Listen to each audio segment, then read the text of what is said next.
सूर्यको घुम्ने बाटोलाई संस्कृतमा क्रान्तिवृत्त, अङ्ग्रेजीमा अर्बिट भनेर भन्छ। र सूर्य चाहिँ नि अचल छ अनि अरू ग्रहहरू सबै त्यो सूर्यको वरिपरि घुम्छन्। हामी त पृथ्वीवासी, यो पृथ्वी 24 घण्टामा एक फन्को घुम्छ आफै। भूगोलवेत्ता र ज्योतिर्विदहरूले यो पृथ्वीमा 3वटा रेखाको कल्पना गरेको छ। त्यो वास्तविक होइन, त्यो काल्पनिक हो। यो पृथ्वीको बिचमा एउटा रेखाको कल्पना गरेको छ र भूगोलको भाषामा त्यसलाई भूमध्य रेखा भन्छ, ज्योतिषशास्त्रको भाषामा विषुवत रेखा भन्छ, अङ्ग्रेजीमा इक्वेटर। अनि भूमध्य रेखा र उत्तरी ध्रुवको बिचमा एउटा रेखाको कल्पना गरेको थियो, त्यो कर्कट रेखा, ट्रोपिक अफ क्यान्सर। त्यस्तै गरिकन भूमध्य रेखा र दक्षिणी ध्रुवको बिचमा अर्को एउटा रेखाको कल्पना गर्यो, त्यो चाहिँ मकर रेखा, ट्रोपिक अफ क्याप्रिकर्न। अब यसरी पृथ्वीले सूर्यको वरिपरि घुम्दै जाँदाखेरि कहिले उत्तरी गोलार्धमा सूर्यको किरण सोझो पर्छ, कहिले दक्षिणी गोलार्धमा सूर्यको किरण सोझो पर्छ। माघ 1 गतेलाई माघे सङ्क्रान्ति र मकर सङ्क्रान्ति। मकर सङ्क्रान्तिदेखि त्यो सूर्यको किरण दक्षिणी गोलार्धबाट उत्तरतिर सोझो पर्दै जान्छ।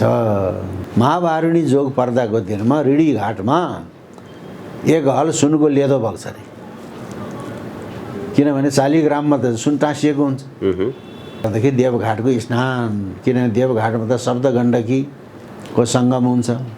सप्त गण्डकीको सङ्गम भएपछि सप्त गण्डकी नारायणी नामले बग्दछ। नारायणी भनेको त नारायणको शक्ति नारायणी। नारायण भनेको नारायण, नारामा आयन गर्ने, शयन गर्ने, आश्रित हुने हुनाले त्यसलाई नारायण भने। अब यो स्नानको प्रसङ्ग उठान भइरहँदाखेरि माघ 1 गते मकर सङ्क्रान्तिका दिन विभिन्न नदीनाला, कुवा अथवा तीर्थस्थलहरूमा स्नान गर्ने गरिन्छ। त्यो दिन स्नान गर्दा के हुन्छ, यसका वैज्ञानिक कारण के छन्? अनि देवराज इन्द्रको त शरीरैभरि योनि योनि छ।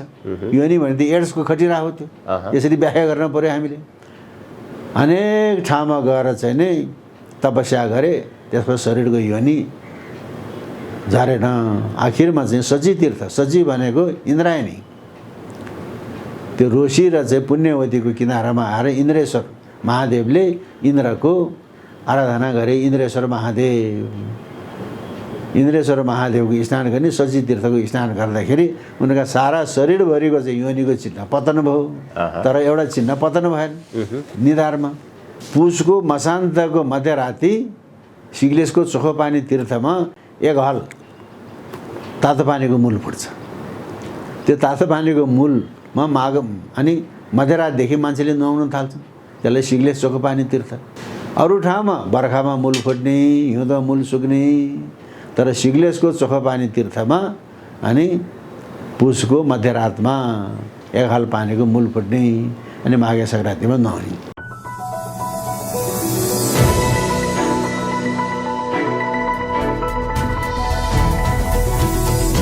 हिमाल अनलाइन टिभी। नेपाल प्रज्ञा प्रतिष्ठानका उपकुलपति संस्कृति तथा इतिहासविद डाक्टर जगमान गुरुङ हुनुहुन्छ। डाक्टर साहब, स्वागत छ यहाँलाई। हस्, मेरो पनि। नेपालीहरू कला, साहित्य, रीतिरिवाजले अत्यन्त धनी। आज माघ 1 गते पनि हो, विशेष गरी माघी पर्वका रूपमा यो माघ 1 गतेलाई मनाइन्छ। माघ 1 गतेको यसका धार्मिक, सांस्कृतिक पक्षहरू के छन्? माघ 1 गते मनाउनुको वैज्ञानिक कारणहरू के छन् डाक्टर साहब? अब यो माघे सङ्क्रान्तिलाई मकर सङ्क्रान्ति पनि भन्छ। माघे सङ्क्रान्ति अथवा मकर सङ्क्रान्तिको यसको सांस्कृतिक महत्त्व बुझ्नको लागि अलिकति ज्योतिषशास्त्र पढ्नुपर्छ। त्यो ज्योतिषशास्त्र भनेको खगोल भूगोल। खगोल भनेको आकाशका ग्रह नक्षत्र र ताराहरू, भूगोल भनेको यो पृथ्वी। हजुर। र आकाशका ग्रह नक्षत्र ताराहरू, खगोलको अध्ययन गर्ने शास्त्र खगोलशास्त्र, एस्ट्रोनोमी। अनि ग्रह नक्षत्र ताराहरूको यो भूगोलमा कस्तो प्रभाव पर्छ र त्यसको असर के पर्छ भनेर अध्ययन गर्ने शास्त्र ज्योतिषशास्त्र, एस्ट्रोलोजी, खगोलशास्त्र, एस्ट्रोनोमी ज्योतिषशास्त्र एस्ट्रोलोजी र आकाशमा असङ्ख्य ताराहरू छन्। त्यो असङ्ख्य ताराहरूमध्ये 28 वटा तारा महत्त्वपूर्ण। त्यो महत्त्वपूर्ण तारालाई नक्षत्र भन्छ। र अघि भारतीय ज्योतिषशास्त्रमा पनि 28 वटा नक्षत्र थिए, तर अहिले अभिजितलाई नक्षत्रमा गनिँदैन र 27 नक्षत्र मात्रै छ। त्यो भारतीय ज्योतिषशास्त्र तिब्बत गएको नेपालको बाटोबाट, तर अहिले तिब्बती ज्योतिषशास्त्रमा अभिजितलाई पनि नक्षत्र गनेर 28 नक्षत्रको चलन छ। यी नक्षत्रहरूको आफ्नो आफ्नो समूह हुन्छ। त्यो नक्षत्रको समूहलाई राशि भन्दछ। अनि आकाशमा यी तारा र नक्षत्रका अतिरिक्त अरू पनि आकाशीय पिण्डहरू छन्। त्यो आकाशीय पिण्डलाई ग्रह भन्दछ। त्यो ग्रह 9 वटा छन्। अब ग्रहहरूको मण्डल हुन्छ, अनि त्यो ग्रह मण्डलको अधिपति सूर्य, त्यही कारण ग्रह मण्डललाई सौर्यमण्डल भनेर भन्दछ। अनि ती ग्रहहरू अनि एउटा एउटा नक्षत्रको बाटोबाट घुमेर एउटा एउटा राशिमा बस्छ। कोही आधा दिन, कोही चाहिँ 2.5 दिन बस्छ, कोही चाहिँ 30 दिन बस्छ, कोही 45 दिन बस्छ, कोही 1 वर्ष बस्छ, कोही 1.5 वर्ष, कोही 2.5 वर्ष बस्छ। र त्यसमा सौर्यमण्डलका अधिपति सूर्यको घुम्ने बाटोलाई संस्कृतमा क्रान्तिवृत्त, अङ्ग्रेजीमा अर्बिट भनेर भन्छ। र सूर्य चाहिँ नि अचल छ, अनि अरू ग्रहहरू सबै त्यो सूर्यको वरिपरि घुम्छन्। हामी त पृथ्वीवासी, यो पृथ्वी 24 घन्टामा एक फन्को घुम्छ आफै। एक फन्को घुम्दाखेरि सूर्यतिर पर्ने पाटो उज्यालो भयो, त्यो उज्यालो चाहिँ दिन भयो। अनि सूर्यतिर पाटो नपरेको चाहिँ अँध्यारो भयो, अँध्यारो त्यो रात भयो। अनि 24 घन्टामा पृथ्वी घुम्दै घुम्दै घुम्दै त्यो सूर्यको वरिपरि घुम्छ। अनि भूगोलवेत्ता र ज्योतिर्विदहरूले यो पृथ्वीमा 3 वटा रेखाको कल्पना गरेको छ। त्यो वास्तविक होइन, त्यो काल्पनिक हो। यो पृथ्वीको बिचमा एउटा रेखाको कल्पना गरेको छ र भूगोलको भाषामा त्यसलाई भूमध्य रेखा भन्छ। ज्योतिषशास्त्रको भाषामा विषुवत रेखा भन्छ। अङ्ग्रेजीमा इक्वेटर। भूमध्य रेखादेखि दक्षिणपट्टिको भाग दक्षिणी गोलार्ध, अनि दक्षिणी गोलार्धको टुप्पो दक्षिणी ध्रुव। भूमध्य रेखादेखि उत्तरपट्टिको पाटो उत्तरी गोलार्ध, उत्तरी गोलार्धको टुप्पो चाहिँ नि उत्तरी ध्रुव भयो। अनि भूमध्य रेखा र उत्तरी ध्रुवको बिचमा एउटा रेखाको कल्पना गर्यो। त्यो कर्कट रेखा, ट्रोपिक अफ क्यान्सर। त्यस्तै गरिकन भूमध्य रेखा र दक्षिणी ध्रुवको बिचमा अर्को एउटा रेखाको कल्पना गर्यो। त्यो चाहिँ मकर रेखा, ट्रोपिक अफ क्याप्रिकर्न। अब यसरी पृथ्वीले सूर्यको वरिपरि घुम्दै जाँदाखेरि कहिले उत्तरी गोलार्धमा सूर्यको किरण सोझो पर्छ, कहिले दक्षिणी गोलार्धमा सूर्यको किरण सोझो पर्छ। उत्तरी गोलार्धमा सूर्यको किरण सोझो पर्दाखेरि उत्तरी गोलार्धमा दिन लामो हुन्छ, रात छोटो हुन्छ। यो दक्षिणी गोलार्धमा सूर्यको किरण सोझो पर्दाखेरि दक्षिणी गोलार्धमा दिन लामो, रात छोटो हुन्छ। त्यस्तै किसिमले अब सूर्यको चाहिँ किरण दक्षिणी अथवा उत्तरी गोलार्धतिर सर्दै सर्दै सर्दै सर्दै गएपछि जब कर्कट रेखाको ठिक्क माथि पुग्छ अनि सूर्यको किरण दक्षिणी गोलार्धतिर सोझो पर्दै जान्छ। अनि कर्कट सङ्क्रान्ति भनेको अब यो चाहिँ साउने सङ्क्रान्ति, किनभने 12 राशि छन्, 12 राशिका 12 महिना छन्। त्यसमा ग्रह मण्डल, सौर्यमण्डलका अधिपति सूर्य एउटा एउटा महिनामा गएर बस्छ। अनि सूर्यको एउटा राशिबाट अर्को राशिमा सङ्क्रमण गर्ने अथवा सर्ने जुन दिनलाई सङ्क्रान्ति भनेर भन्छ, सङ्क्रान्ति भनेर भन्छ। सूर्य चाहिँ कति अंश बस्यो त एउटा राशिमा? 29 अंशदेखि 32 अंशसम्म बस्छ। हामी गते भन्छौँ, जस्तै 1 गते भनेको मकर राशिमा सूर्यको गतांश 1, त्यो गतांशलाई गते भनेको, गतांश 2 लाई 2 गते भन्यो, गतांश 3 लाई 3 गते भन्यो। त्यसपछि सूर्यको किरण अनि दक्षिणी गोलार्धमा चाहिँ नि कहिले सोझो पर्छ, कहिले उत्तरी गोलार्धमा चाहिँ सोझो पर्छ। अनि उत्तरी गोलार्धमा सोझो पर्ने क्रम भएपछि जब भूमध्य रेखा र उत्तरी गोलार्धको बिचको कर्कट रेखामा पुगेपछि सूर्यको किरण अनि दक्षिणबाट माथि आउँछ, माथि आयो। हजुर। अनि त्यसपछि चाहिँ जब त्यो सूर्यको किरण दक्षिणी गोलार्धमा सोझो पर्दै पर्दै पर्दै जान्छ, भूमध्य रेखा र दक्षिणी गोलार्धको बिचको जुन मकर रेखा हो, मकर रेखामा पुगेपछि त्यो माथि फर्कन्छ। अनि कर्कट राशिमा साउन महिनामा कर्कट राशिमा सूर्य बस्छ, त्यसलाई कर्कट सङ्क्रान्ति पनि भन्छ। अनि त्यसमा 27 नक्षत्रमध्ये अब त्यसमा चाहिँ नि जुन यो श्रवण नक्षत्रको नजिकमा गएर चन्द्रमा आफ्नो 16 कलाले पूर्ण भएको महिनालाई श्रावण शुक्ल पूर्णिमा भन्दछ। त्यही कारणले त्यसलाई श्रावणे सङ्क्रान्ति पनि भन्यो संस्कृतमा, अनि साउन सङ्क्रान्ति भन्यो। त्यसपछि माघ महिनामा सूर्य मकर राशिमा बस्छ।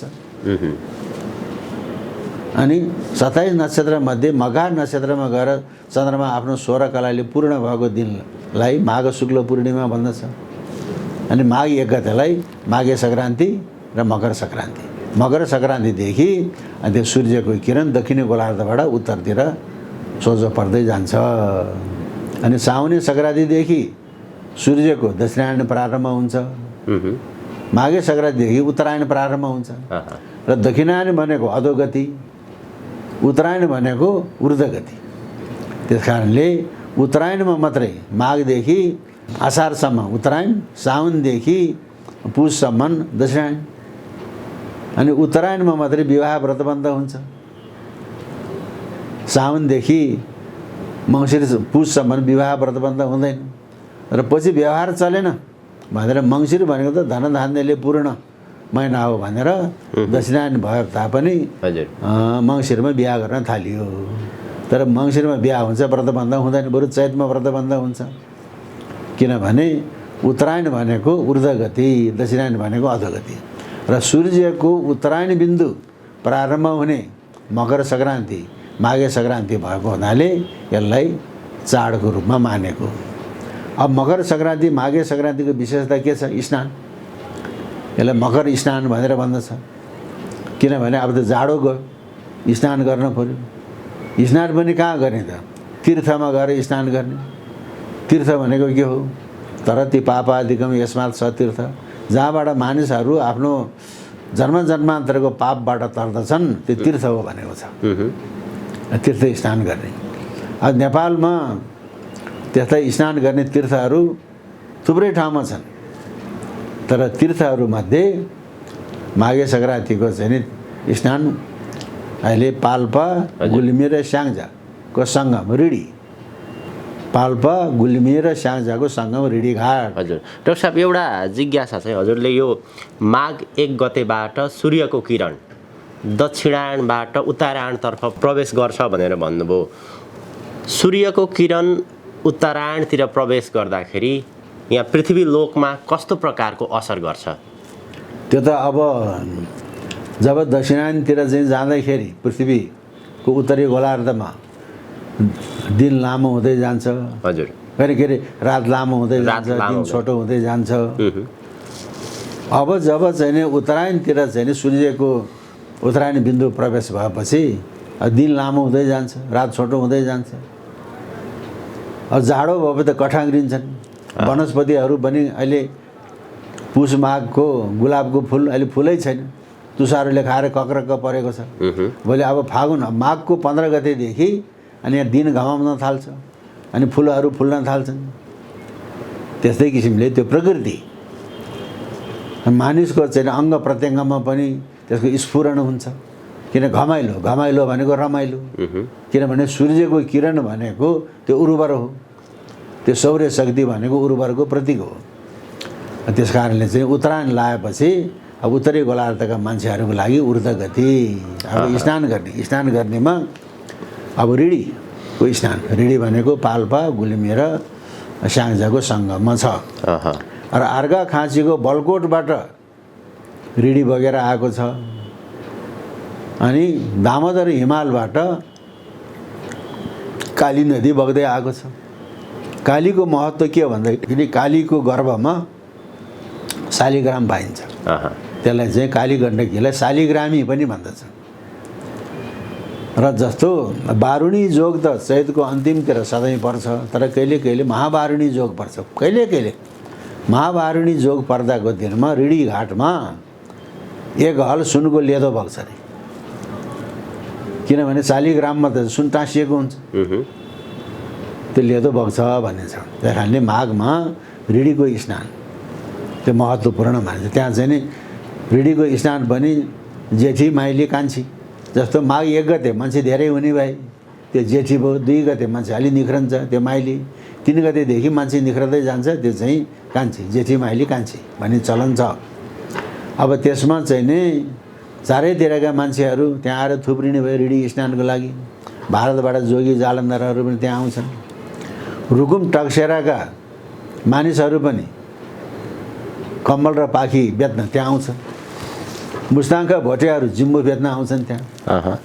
नेवारको कपडाको पसल, थकालीको भट्टी, चुरेटाको चाहिँ नि चुरा बेच्ने ठाउँ, त्यस्तो व्यापार हुन्छ त्यहाँ। जेठी माइली कान्छी रिडी स्नान महत्त्वपूर्ण मानेको छ। त्यसपछि अहिले यातायातको सुविधाले गर्दाखेरि देवघाट, हजुर, पहिले देवघाट त त्यस्तो पुण्यस्थल उजाड भइसकेको थियो, तर अहिले यातायातको चाहिँ नि सुविधाले गर्दाखेरि देवघाटको स्नान, किनभने देवघाटमा त शब्द गण्डकीको सङ्गम हुन्छ। शब्द गण्डकीको सङ्गम भएपछि शब्द गण्डकी नारायणी नामले बग्दछ।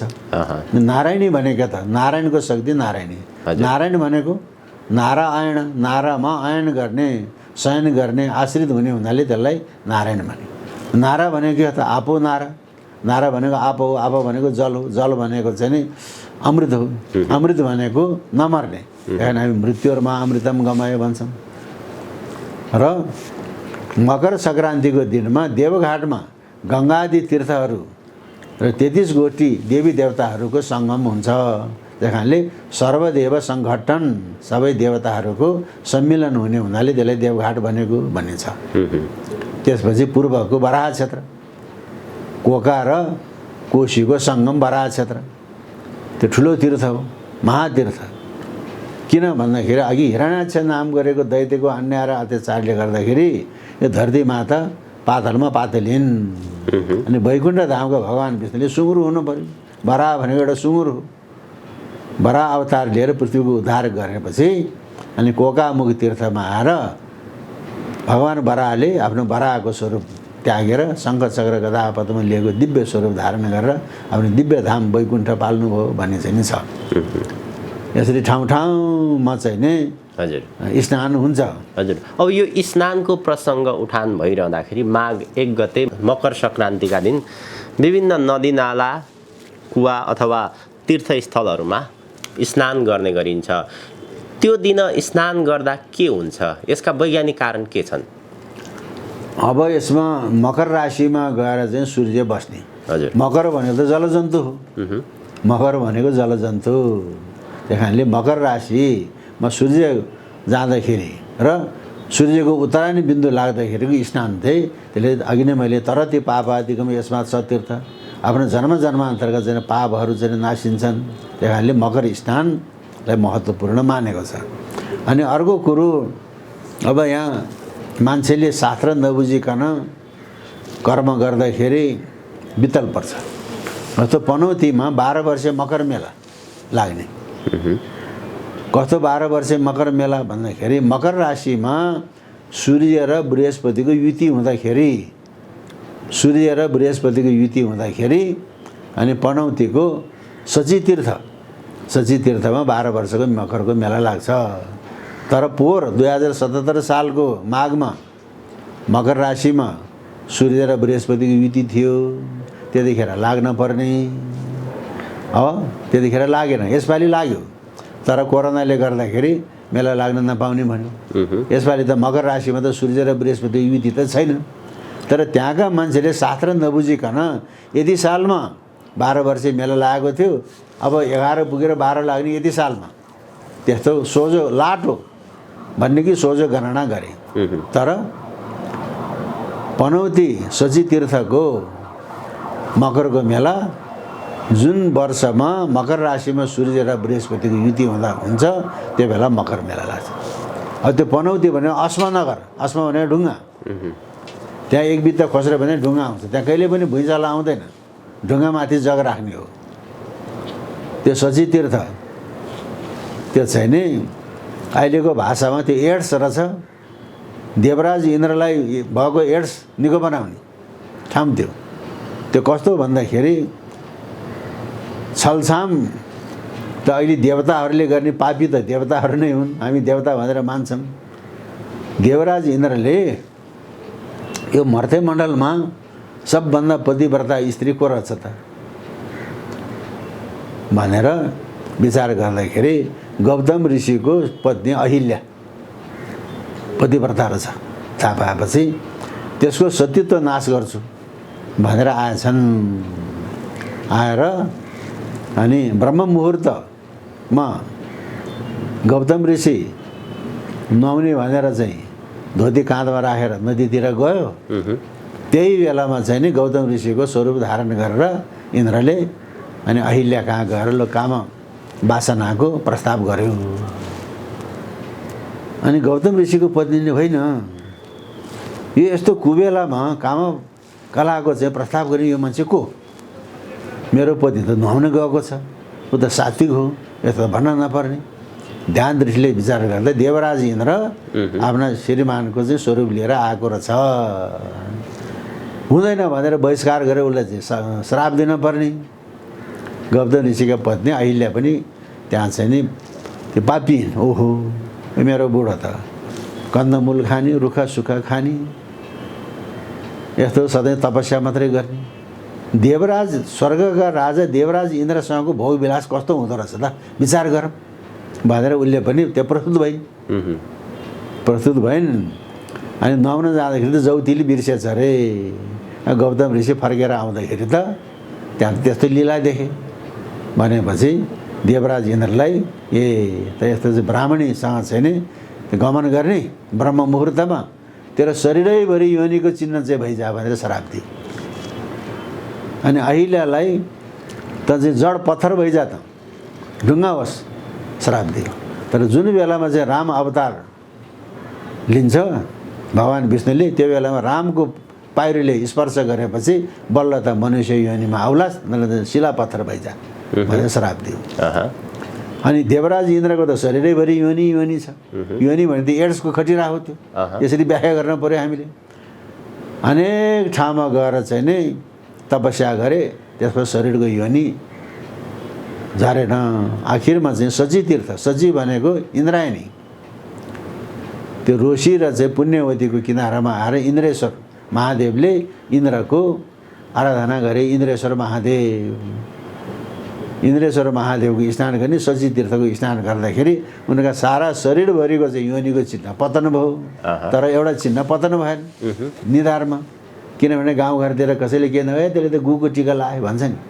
भन्दाखेरि तैँले चाहिँ नि ब्राह्मणी पत्नीलाई गमन गरेको हुनाले एउटा चाहिँ नि चिन्ह भनेर चाहिँ यहाँ चाहिँ नि यसो शिवको भैरवीको चाहिँ त्रिनेत्र माथि ठाडो हुन्छ, इन्द्रको चाहिँ यसो तेर्सो हुन्छ, त्यो योनिको चिन्ह भन्दाखेरि सची तीर्थ पनौतीको 12 वर्षे मकरको मेला चाहिँ नि एड्सलाई पनि निको बनाउने।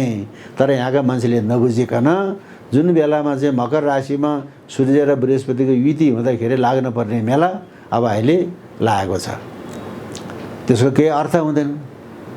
त्यस्तै किसिमले अब हाम्रो यहाँ सिराहाको सलहेस फुलबारीमा चैतको मसान्तको मध्यरातमा हारमको रुखमा सुनाखरीको फुल फुल्ने अचम्मको ठाउँ छ नि त। त्यस्तै गरिकन गण्डकी प्रदेशको काशी जिल्लामा मादिको सिरानमा चाहिँ नि दाहिनेपट्टिको भित्तामा सिग्लेस भन्ने एउटा चाहिँ गुरुङ आउँछ। सिग्लेस हजुर, त्यहाँ चाहिँ पुसको मसान्तको मध्यराति सिग्लेसको चोखो पानी तीर्थमा एक हल तातो पानीको मूल फुट्छ। त्यो तातो पानीको मूलमा माघ अनि मध्यरातदेखि मान्छेले नुहाउन थाल्छन्, त्यसलाई सिग्लेस चोखो पानी तीर्थ। कस्तो होला अरू ठाउँमा बर्खामा मूल फुट्ने, हिउँदमा मूल सुक्ने, तर सिग्लेसको चोखो पानी तीर्थमा अनि पुसको मध्यरातमा एक हाल पानीको मूल फुट्ने अनि माघे सङ्क्रान्तिमा नहुने। अब त्यहाँ कस्तो छ त ठाउँ भनेर बुझ्दाखेरि अहिले त पहिरोले त्यसको भौतिक संरचना खलबल्यायो। त्यो पहिरो जानुभन्दा पहिले त्यहाँ चाहिँ सिग्लेसमा टोललाई थर भन्छ, टोललाई थर, विभिन्न थर, त्यसमाथि धपराङ थरको उत्तरमा एउटा ठाडो खोलो छ।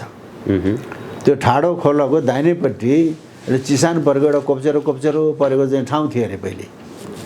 त्यहाँ सधैँ चिसो चिसान ठाउँ अनि रुखका चाहिँ पातहरू पनि छोपिराख्ने अनि झारपात पनि हुने। अनि धपराङ टोलका चाहिँ बासिन्दाहरूले पुसको मसान्तको दिनमा बाटोको झारा गर्ने भनेको बाटोको झारपात उखाल्ने, बाटो सफा गर्ने। अनि त्यो जुन मूल हो त्यो चिसान ठाउँ त्यहाँको पनि पात पतिङ्गरहरू चाहिँ सफा गर्ने, त्यहाँका झारपातहरू उखालेपछि अनि त्यहाँ त्यो त प्राकृतिक स्रोत हो। प्राकृतिक स्रोतले चाहिँ दैवी शक्ति मानेको छ अनि एउटा बोकाको भोग दिएर पूजा गर्दो रहेछ। अनि पात पतिङ्गर पनि सफा गर्यो, सबै फाल्यो अनि बोकाको चाहिँ भोग दिएर पूजा गरेपछि पानी रसाउन थाल्छ, आवाज आउँछ अरे त्यहाँ। आवाज कस्तो च्याची च्याची च्याची भने चाहिँ मसिनो आवाज आउँछ। अनि पानी बढ्दै बढ्दै बढ्दै गएपछि मध्यरात पुगेपछि एक हाल पानी बग्ने, तातो पानी। अनि त्यसलाई ढुङ्गे धारा बनाएर अब त्यहाँ चाहिँ नि स्नान गर्ने। अब यस्तो ठाउँ छ हाम्रो। हजुर हजुर। कस्तो प्रकृतिको वरदान होला। अनि माघे सङ्क्रान्तिको दिनमा अब हाम्रो नेपालीहरूको फुड हेबिट्स, अब पात्रोमा पनि घिउ चाकु सलु भनेर भन्छ। अब नेवारी भाषामा घिउलाई घिउ, चाकु सलु भनेको खाने, अन्त घिउ र चाकु खाने दिन। अनि माघे सङ्क्रान्तिको दिन किन घिउ खाए त? तागतै घिउ हो, तागतै घिउ। अब कठाङ्ग्रिएको बेलामा तागत पाउँदा हुन त अब मान्छेले दिनदिनै दुध खाएका छन्, घिउ खाएका छन्, मह खाएका छन्, तर नपाउनेले पनि ऋणै काटेर भए पनि परमै गरेर भए पनि माघे सङ्क्रान्तिको दिनमा घिउ खाने अनि चाकु खाने। चाकु किन? अहिले त सुगर भनेको छ। उहिलेको मान्छेले सुगर थिएन, गाउँको मान्छे बेसी, बेसीको मान्छे गाउँ। शिरको चाहिँ पसिना पैताला, पैतालाको चाहिँ पसिना शिरमा राखेको, उसलाई मुटुको रोग पनि हुँदैन, प्रेसर पनि हुँदैन, सुगर पनि हुँदैन। तर सुगर भयो भने, सुगर डाउन भएछ भने त्यसलाई माथि ल्याउँदा त गुलियो खानु पनि चक्लेट। अनि चाकु खाए। चाकु भनेको लेसिलो पदार्थ, लेसिलो पदार्थ भएपछि त्यसले चाहिँ दिशालाई खलास बनाएर चाहिँ लान्छ। घिउ चाकु खाए। अनि तागत चाहियो, जस्तो हिट ताप चाहियो, अनि अदुवा खाए। घिउ र चाकु मात्रै खाँदैन, अदुवा खाए। अनि तरुल खाने, कन्दमूल। तरुलमा पनि आज वनतरुल, किनभने तरुल भनेको रेसा पदार्थ, रेसा भएको चाहिँ कन्दमूल हो। त्यो रेसा भएको चाहिँ कन्दमूल खाएपछि त्यो रेसाको, त्यो कन्दमूलको रेसाले हाम्रो चाहिँ आन्द्रामा भुँडीमा भएका घाउ खटेराहरू त्यसको रेसाले तानेर लान्छ। किन त्यहाँ आन्द्रामा घाउ भइरह्यो भने त्यो अर्बुद रोग भयो, त्यो क्यान्सर भयो। जस्तो पिँडालु, पिँडालु त कोक्याउने कन्द हो। पिँडालु खाएपछि आन्द्रा भुँडीमा भएका ती खटेराहरू त्यसलाई सफा गरिदिने। त्यही कारणले अब घिउ खायो तागतको लागि, चाकु खायो दिशा खलास गर्नको लागि, अदुवा खायो तापको लागि, अनि त्यसपछि तरुल खायो रेसा पदार्थले आन्द्रामा भुँडीमा भएका चाहिँ घाउ खटेराहरू अनि लैजानको लागि। अब अर्को कुरो के छ भन्दाखेरि सम्पूर्ण कुरो खाएको कुरो अदुवाले पचाउँछ। अदुवा आफै पच्दैन, अदुवालाई पचाउने मुला, मुला खाएपछि अदुवा पच्छ। अनि सबै मासु हाडछाला सबै मान्छेले पचाउन सक्छ, तर रौँ कपाल त्यो पचाउन सक्दैन। त्यो आन्द्रामा गएर टाँसिन्छ, भुँडीमा गएर टाँसिन्छ, त्यहीँबाट अर्बुद रोग हुन्छ, घाउ खटेर। अनि वैशाख महिनामा एकपटक सिस्नुको पालुवा, सिस्नु पनि विषादी हो, सिस्नुमा टिमुर राख्न पर्यो, अनि अदुवा लसुन राख्ने, बेसार राख्ने, अनि कोदोको यसो चाहिँ पिठो राख्ने अलिकति बाक्लो बनाउनलाई। एक छाक चाहिँ नि सिस्नुको मुन्टाको खाएपछि, खोले खाएपछि त्यसले त्यो चाहिँ नि रौँ र कपाललाई त्यसले पचाइदिन्छ, अर्को त रोग हुन दिन्छ भने नेपालीहरूको फुड हेबिट्स कस्तो होला? वैशाखमा एकपटक हजुर। अनि खान पर्ने सिस्नु भन्दाखेरि हामीहरूको फुड हेबिट्स यस्तो किसिमको हो। अनि अर्को कुरो, उहिले राजतन्त्रात्मक व्यवस्थामा राज्य अन्तर्गतका अनेक रजौटाहरू हुन्थे। त्यो रजौटाहरूले राज्यलाई सिर्दो तिर्न पर्ने, सालबासाली नगदी जिन्सी सिर्दो तिर्न पर्ने, कुनै पशु घोडा पनि सिर्दो तिर्न पर्ने। जस्तो मुस्ताङ्गी राजाले नेपालका राजालाई घोडा सिर्दो तिर्न पर्ने, नगदी जिन्सी पशु सिर्दो तिर्ने म्याद पनि मकर सङ्क्रान्ति। मकर सङ्क्रान्तिको दिनभित्रमा अनि चाहिँ सिर्दो तिरिसक्न पर्यो। अब थारूको उहिले त जमिनदारी प्रथा, हरुवा चरुवा कमलरी भन्ने थियो। अनि एउटा हरुवा चाहिँ नि एउटा जमिनदारबाट चाहिँ को घर छोडेर अर्को जमिनदारको घरमा जाने कि जमिनदारबाट चाहिँ मुक्त हुने, आफै स्वतन्त्र हुने त? जस्तो चरुवा भनेको सुँगुर चढाउने, हरुवा भनेको हलो जोत्ने, कमलरी भनेको काम गर्ने। त्यो हरुवा चरुवा कमलरीहरूको अनि म्याद थप्ने, त्यही जमिनदार कहाँ बस्ने कि त्यो जमिनदार छोडेर अर्को जमिनदार कहाँ जाने कि, अनि कुनै जमिनदार कहाँ नबस्ने, उसको खाएको ऋण तिरेर अनि मुक्त हुने भन्ने हदम्याद आर्थिक वर्ष यो माघे सङ्क्रान्ति। त्यसलाई थारूहरूले माघी भनेको छ।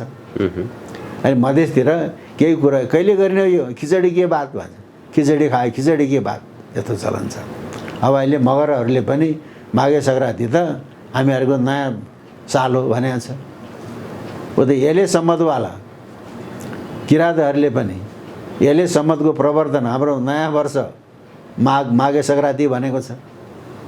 आखिरमा त माघे सङ्क्रान्ति त कसो चाड रहेछ त? अहिले चाहिँ नि यो हरिवंश आचार्यले घरभरि तार, सडकभरि तार, जहाँ हेऱ्यो तार, जहाँ हेऱ्यो तार भन्छ नि, होइन? जतासुकै तारै तार भनेको जस्तो माघे सङ्क्रान्ति त सबैको चाड रहेछ। आखिरमा यो सबैको चाड रहेछ, यो प्राकृतिक चाड। त्यस कारणले चाहिँ नि अब यो एउटा समुदाय विशेषको मात्र नभएर समुदाय विशेषको प्राकृतिक चाड हो। किनभने मैले अघि नै भने, हजुर, अघि चाहिँ रजौटाहरूले राज्यलाई चाहिँ नि सिर्दो तिर्ने हदम्याद मकर सङ्क्रान्तिको दिनमा तिर्न पर्ने। अनि थारूको चाहिँ नि आर्थिक वर्ष माघे सङ्क्रान्ति। अहिले मगरहरूले पनि हाम्रो नयाँ वर्ष भनेको छ, यसले सम्मतवाला किराँतहरूले पनि हाम्रो भनेको छ भने त सबैको रहेछ त। उही घरभित्र पनि तार, बाटोमा पनि तार, जता हेऱ्यो तारै तार भनेको जस्तो सबैको चाड हो यो, प्राकृतिक चाड हो यो। अब छोरीबेटीहरूलाई अनि बोलाएर भात खुवाउने। अब अहिले त पोखरा जानलाई, लमजुङका गुरुङहरू पोखरा जानलाई सहज। अहिले त कति त पोखरा त गुरुङ गाउँ भएको छ। कहिले त एक्लै दुक्लै चाहिँ नि जाने होइन, गुरुङ गाउँमा मुद्दा पर्दैन। तारी लिन जाम भनेदेखि मान्छे मारेको, गाई मारेको, जस्ता खती बापतिलाई भने गाउँमै मिलाउँछ। पोखरा जाने त कुरै छैन, जानै पर्दैन। अनि माघे सङ्क्रान्तिको चाहिँ नि दिनमा भर्न जाने लमजुङका गुरुङका युवा युवतीहरू, तर युवा युवती मात्रै होइन, आफ्ना चाहिँ नि बाउ माइतीहरूको नेतृत्वमा आउने। अनि आएर चाहिँ नि पुसको मसान्तको दिनसम्म पोखरामा आएर बसिसक्ने।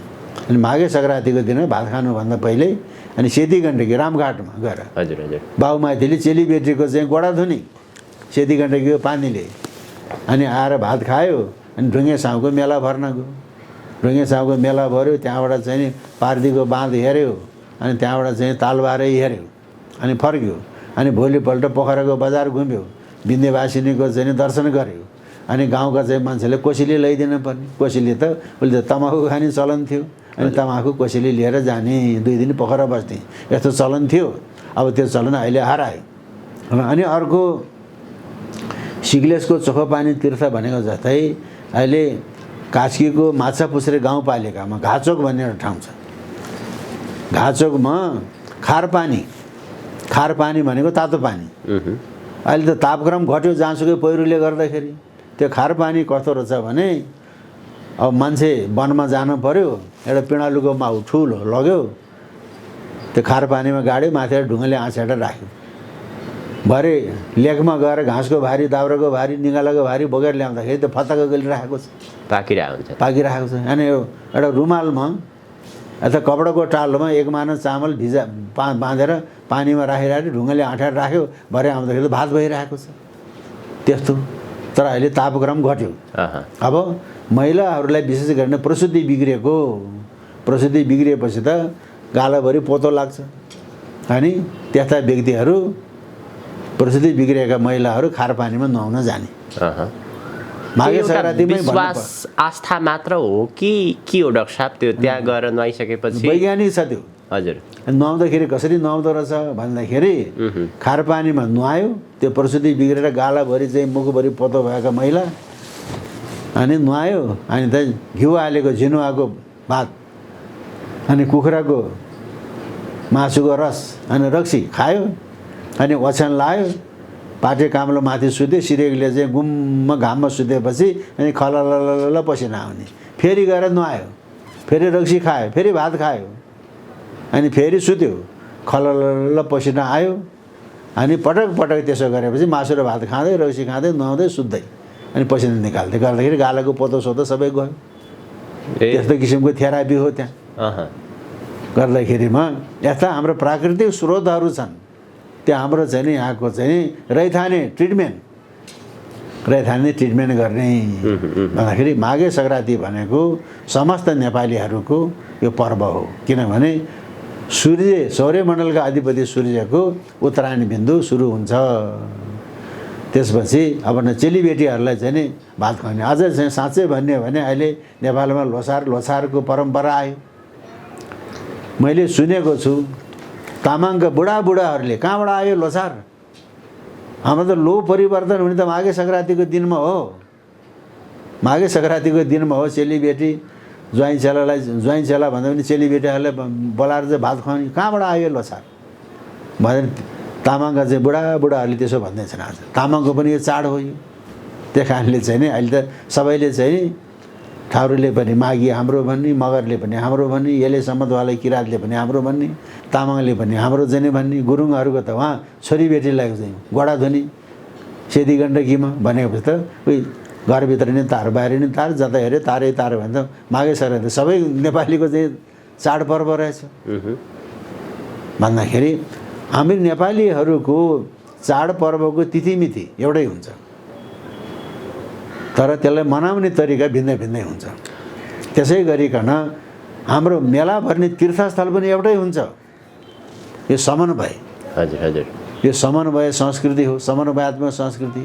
यो समन्वयात्मक संस्कृतिले नै नेपाली राष्ट्र र राष्ट्रियतालाई बलियो बनाएको छ। संसारमा नेपाल मात्र एउटा त्यस्तो देश हो जहाँ कला, संस्कार, संस्कृति, रीतिरिवाजले अत्यन्त धनी देशको रूपमा मानिन्छ। विभिन्न संस्कार संस्कृति अनुसार प्रत्येक महिनामा नेपालीहरूको आफ्नो प्रकारको चाडपर्व छ, रीतिरिवाज छ, त्यो अनुसारले उनीहरूले मनाउँछन्। तर विशेष गरी पश्चिमा देशहरूमा यस्तो प्रकारको चाडपर्वहरू मनाइँदैन र 4 वेद 18 पुराणमा जति पनि कुराहरू उल्लेख गरिएका छन्, 18 पुराणमा विभिन्न कथाहरू उल्लेख गरिएका छन्। त्यो कथामा मात्र सीमित हो कि यथार्थ हो डाक्टर साहब? त्यो पश्चिमाहरूले त यो कुरामा खासै विश्वास गर्दैनन्। भूत प्रेत ईश्वरको कुराहरूमा पनि खासै चाख राख्दैनन्, उनीहरूले पूजाआजा पनि गर्दैनन्। नेपालमा मात्र गरिन्छ विशेष गरी। अब उनीहरूले गरेको ठिक, हामीले गरेको बेठिक भन्छ। अब उनीहरूले क्रिस्चियन बनाउनु पर्यो भने कसम खाने भने बप्टिज्म नदीमा लगेर डुबाइदिने, 3 चोटिसम्म डुबाइदिने। तीर्थ स्नान त हिन्दूको हो नि त। बप्टिज्म भन्यो, कसम खायो भने क्रिस्चियन बनाइदिन्छ। क्रिस्चियनका पादरीहरूले माला जप्छ। तीर्थ स्नान हिन्दूको मात्र भन्दा फेरि नेपालमा अन्य जाति जनजाति आदिवासीहरू छन्, फेरि उनीहरूको स्नान होइन भन्ने बुझ्ने होइन। तीर्थस्थल मैले भन्न खोजेको के हो भन्दाखेरि, मैले भन्न खोजेको होइन कि वास्तविक कुरा नेपालीहरूको चाडपर्वको तिथिमिति एउटै हुन्छ, तर चाडपर्व मनाउने चाहिँ आफ्नो आफ्नो परम्पराले मनाउँछन्। मेला भर्ने तीर्थस्थल पनि एउटै हुन्छ, त्यहाँ सबै वर्गका मान्छे चाहिँ मेला भर्न जान्छन्। अहिले रिडीमा मैले अघि नै भने त, रिडीको मेलामा त्यो त चाहिँ मगराज क्षेत्र हो। भारतका जोगीहरू पनि त्यहाँ आउँछन्। रुकुम टक्स्याराका मान्छेहरू काम्लो बेच्न आउँछ, त्यहाँ मुस्ताङको भटे जिम्बु बेच्न आउँछ। तानसेनका नेवारहरूको चाहिँ कपडाको दोकान थाप्छ त्यहाँ। अनि चुरेटाहरूको चाहिँ चुराको पसल हुन्छ त्यहाँ। कस्तो समागम भयो त्यहाँ। त्यहाँ चाहिँ सबै जातका बाहुन पनि जान्छन्, छेत्री पनि जान्छन्, ठकुरी पनि जान्छ, गुरुङ मगर। गुरुङको त धेरै बाहुल्य छैन त्यहाँ, मगर धेरै हुन्छ त्यहाँ। कतै सुड्का बजाएर चाहिँ नाचिरहेको हुन्छ, सुड्का बजाएर नाचेर आफ्नो आफ्नो रङ्गको कुरा हो त्यो। देवघाटकै कुरा भनौँ, सर्वजातको मान्छे जान्छ त्यहाँ, सर्वदेव सङ्गठन। उता खम्बुवान लिम्बुवानमा पर्यो, बराहा क्षेत्र, सबै गइरहेको छ त। भन्दाखेरिमा अब खिचडी खाने, अझै खिचडी भनेको कालो मासको दाल र चामल, अदुवा लसुन त्यहाँदेखि घिउमा पकाएर खाने। त्यो सबै जातले खान्छ त। सबैले घिउ पनि, सागु पनि सबैले खान्छ, अदुवा पनि सबैले खान्छ, चिउरा पनि सबैले खान्छ। चिउरा किन खाए भन्दाखेरि भात भनेको कप्लो कुप्लो गरे निले भएको, चिउरा त चपाइराख्नु पऱ्यो नि। चपाउँदाखेरि दाँतको एक्सर्साइज हुन्छ। दाँत थपकै राखिरहेर हुन्छ र, दाँतको एक्सर्साइज हुन्छ। दाँतलाई पनि एक्सर्साइज चाहियो। मकै भटमास टोकेपछि दाँतको एक्सर्साइज हुन्छ। किन भन्दाखेरि टोक्दाखेरि दाँतबाट चाहिँ एक किसिमको चाहिँ लेसा आउँछ, त्यो टोनिक हो। त्यही खाले चपाउनु पर्यो। यी हाम्रा चाहिँ नि खाद्य पदार्थहरू बडा वैज्ञानिक छन्। सधैँ खाए हुन्छ, तर माघे सङ्क्रान्तिको दिनमा विशेष गरिकन खाने। अब हिजो मात्रै मैले एउटा फेसबुकमा देखेँ, टोखाका मान्छेहरूले 3 महिना परिश्रम गर्यो भने वर्ष दिनसम्म खान पुग्छ अरे, चाकु बनाउने। 3 महिना काम गर्यो भनेदेखि, परिश्रम गरेर चाकु बनायो भनेदेखि अनि वर्ष दिनसम्म खान पुग्छ भने एकजना मान्छेले भन्यो आफ्नो मन्तव्य। त्यस्तो ठाउँ छ। अब चाकु बनाउनलाई त त्यतिकै हुँदैन, उखु रोप्नु पर्यो, उखु पेल्नु पर्यो। उखुमा पनि चाहिँ कसको रस आउँछ, कसको रस आउँदैन, त्यो पनि थाहा पाउनु पर्यो। त्यस्तो किसिमले उत्पादन बढाउने। अब सुत्केरीलाई चाहिँ चाकु खुवाउनु पर्यो, चाकु र भात खुवाउनु पर्यो। अनि उसको चाहिँ शरीर कोसिलो हुन्छ, रसिलो हुन्छ, अनुहार चिल्लो हुन्छ। त्यो त लेसिलो पदार्थ हो नि त। भन्दाखेरि नेपालीहरूको फुड हेबिट्स, खाद्य पदार्थ बडो वैज्ञानिक छ। चाडपर्व पनि वैज्ञानिक छ र हाम्रो चाडपर्व र तीर्थस्थलहरू साझा छन्। कुनै एउटा समुदाय विशेषको, क्षेत्र विशेषको मात्रै होइन। डाक्टर साहब, अन्त्यमा अब नेपाल एउटा त्यस्तो देश हो, रीतिरिवाज, संस्कार, संस्कृतिले भरिपूर्ण भएको देश। यहाँ आफ्नै प्रकारको चाहिने प्रकृतिको एउटा सिस्टम छ भनौँ न, त्यही सिस्टम अन्तर्गत नेपाल चलिरहेको छ, विश्व नै चलिरहेको छ। तर नेपाल त्यस्तो भइकन पनि आज के कारणले गरिब छ, के कारणले लाखौँ मानिसहरू विदेश गएर काम गरिरहेका छन्, यसलाई कतिपयले अहिलेका शिक्षित मान्छेहरूले, जो विशेषज्ञहरू भन्छन्, त्यसको प्रमुख कारण भने चाहिँ यस्तै प्रकारको संस्कार, संस्कृति, पुरातनमा अल्झिएर नै आज नेपाल यहाँ पछि परेको छ। युरोपका देशहरू आज त्यहाँ छन्। यसरी पनि व्याख्या विश्लेषण गर्छन्। छोटकरीमा के होला डाक्टर साहब कारण? अब विदेश गएर नेपालीहरूको आर्थिक समुन्नति पनि भएको छ, तर त्यो आर्थिक समुन्नतिबाट गाउँको विकास भएको छैन। आफ्नो घरघरेडी नै नभएको व्यक्तिहरू ऋण काटेर अरब जाने, साउदी जाने, मलेसिया जाने, कता कता जाने, पैसा कमाएर गाउँ छोडेर बजारमा चाहिँ नि ढलान घर बनाएर बसेको छ। बाबुआमाले पालेको छ। श्रीमान अब गयो, कोही श्रीमती गयो, मजासँग बसेको छ। त गाउँ त उजाड छ। सहर गुलजार भयो, गाउँ उजाड भयो। तर अब हामीले आफ्नो गाउँमै फर्कने। उहिले राजा महेन्द्रको पालामा गाउँ फर्क अभियान चलाएको थियो। तर पछि राजा वीरेन्द्रको पालामा राजनीति गर्ने अखाडाको रूपमा पो आयो गाउँ फर्क त। कसलाई चाहिँ मनोनित गर्ने, कसलाई मनोनित। त्यो गाउँ फर्क भने आफ्नै गाउँमा गएर बस भने आफ्नै गाउँमा आएर चाहिँ बस्नेहरू पनि छन्, नभएको होइन। जस्तो अहिले उहिले नेपालको ट्राउट माछामा कगनी पहिलो थियो, अहिले काशी जिल्लाको सार्दी खोला ट्राउट माछामा टप। ती सार्दी खोलाको ट्राउट माछाका धनीहरू घान्द्रुङका चाहिँ नि जापान रिटर्न गुरुङहरू हङकङ गए, हङकङबाट जापान गए, अहिले ट्राउट माछा पालेर त्यस्तो किसिमको उन्नति प्रगति गरेको छ। स्याङ्जाको बैरघारीतिर अहिले त छ कि छैन, मैले फेसबुकमा देखेँ। म चाहिँ अहिले 75 वर्षको बुढो, फेसबुक खुब हेर्छु। त्यहाँ एउटा राणा मगरको छिटोले 80 रोपनी जग्गा लिजमा लिएको, 50 जना त काम गर्ने, र यो साल मैले 3 करोड रुपियाँ चाहिँ कमाउने मैले चाहिँ नि लक्ष्य राखेको छु भन्छ। त्यो मगर हो, वर्षमा 3 करोड। अनि पोखराको घाचोकमा मेरै नातो पर्ने एकजना मेरो श्रीमतीको भदाले, नातो पर्नेले एक दिनमा 26 लिटर दुध दिने गाई पालेको। एक दिनमा 36 लिटर भने त 36 न 72 माना भयो कि भएन। त्यस्तै नाम थाहा भएन, पोखरादेखि त्यहाँ रिबान भन्ने एउटा गाउँ छ। रिबानको एउटा गुरुङ ब्याङ्कमा काम गर्दो रहेछ। नेपाल ब्याङ्क हो कि वाणिज्य ब्याङ्क कहाँ हो, त्यहाँबाट ऋण लिएर होला 300वटा भैँसी पालेको छ उसले, 300 भैँसी। अनि उसको मिनी ट्र्याक्टर छ, लेकसम्म बाटो खनेको छ। लेकको घाँस काटेर ट्र्याक्टरमा ल्याउने, भैँसीलाई घाँस खुवाउने। लेकको घाँस पनि खुवाएको छ, बेसीको चाहिँ वंशो घाँस पनि खुवाएको छ, पराल पनि खुवाएको छ। 300वटा भैँसी पालेको छ। त्यसो गरे त भइहाल्छ। यहाँ पनि छ नि त, तर सरकारको नीति हुन पर्यो।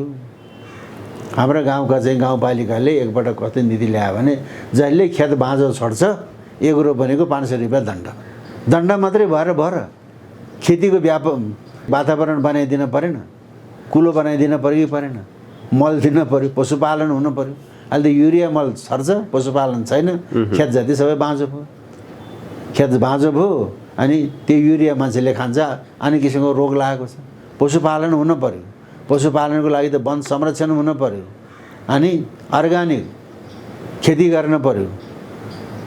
समृद्ध नेपाल त यहीँ पनि छ नि, गर्न सकेदेखि गर्न सके यहीँ पनि छ, नभएको चाहिँ होइन। तर सरकारको नीति पनि हुन पर्यो, मानिसमा चाहिँ नि चेतना पनि हुन पर्यो। गर्न सक्यो भने यहीँ पनि छ। मैले ट्राउट माछाको कुरा गरेँ, 300वटा भैँसी पालेको कुरा गरेँ, 36 लिटर चाहिँ दुध दिने एक साँझमा गाईको कुरा गरेँ मैले। त्यता उदाहरण कति पनि होला नि। त्यहाँ वर्षमा 3 करोड रुपियाँ कमाउँछु। 80 रोपनी जग्गा अर्काको भाडामा लिएको भने स्याङ्जाको राणा मगर युवाको मैले हेरेँ फेसबुकमा। भनेपछि छ नि यहाँ नेपालको चाहिँ जुन अहिले बेरोजगार युवाहरूलाई चाहिँ बिना धितोको चाहिँ ऋण दिने भन्ने पनि छ। तर त्यो कति ऋण लगाएर चाहिँ कति सदुपयोग गरेको छ, कति गरेको छैन। सरकारले शोषण गर्ने काम मात्रै भइरहेछ यहाँ गर्नेहरूले पनि। र त हाम्रो गाउँतिर थुप्रै जग्गा जमिन किनेको छ, उनलाई रोपनी यति रोपनी भन्ने भयो, जङ्गल किनेको छ भिर। अनि त्यसमा यो व्यवसाय गर्ने एउटा साइनबोर्ड टाँग्यो, अनि त्यसको फोटो खिच्यो, मेरो यति रोपनी जग्गा छ भन्यो, अनि ब्याङ्कमा चाहिँ त्यो त राख्यो, पैसा ल्यायो, अनि अर्कै काम गर्यो। बेमानी त नेपाली नै हो नि त। त्यो ठाउँमा चाहिँ कृषि कर्म गर्छु भनेपछि त्यो कृषि कर्म गर्नुपर्छ भने जडीबुटीको उद्यान गर्छु भन्छ। अनि 10,000 पर्ने ठाउँमा 50,000 रुपियाँले किन्छ। त्यहाँको जनताले किन्न सक्दैन, क्रय शक्ति बढाइदियो, मूल्य बढाइदियो, अनि सरकारी धनको मिसयुज भइरहेको छ। अनुगमन त त्यसको पनि हुनु पर्यो नि त। भने नेपालले गर्ने हो भने सक्छ। हस् डाक्टर साहब, आजको यो महत्त्वपूर्ण संवाद र समयको लागि अत्यन्त आभारी छु। माघी पर्व मकर सङ्क्रान्तिको यहाँलाई धेरै धेरै शुभकामना छ। आजदेखि चाहिँ सूर्यको उत्तरायण लाग्यो। हाम्रो नेपाल र नेपालीहरूको पनि उत्तरायण लागोस्, उत्तरोत्तर अभिवृद्धि होस् र सबैको जय कल्याण होस्।